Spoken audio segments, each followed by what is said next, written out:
Welcome to our channel. Today we how to register with DBT Cloud, quick tutorial step by step clearly. Open your web browser and navigate to DBT Cloud's official website.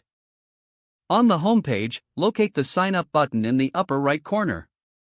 Click on the sign up button.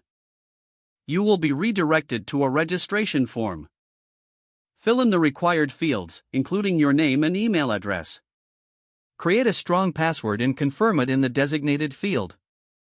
Select your preferred plan from the available options. Review the terms of service and privacy policy. Check the box to agree to the terms. Click the Create Account button at the bottom of the form.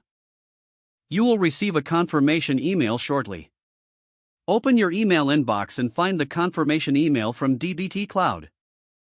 Follow the link provided in the email to verify your account. This will direct you back to DBT Cloud's website. You may be prompted to log in again with your credentials. Enter your email and password to log in.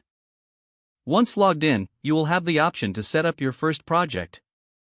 Follow the on-screen prompts to configure your project settings. Congratulations! You are now registered with DBT Cloud and ready to start using it. If the page does not load, refresh the browser or try again in a private or incognito window.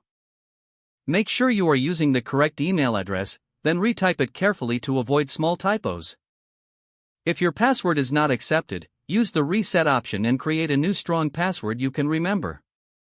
Check your spam folder for verification or security emails, then complete any requested confirmation steps.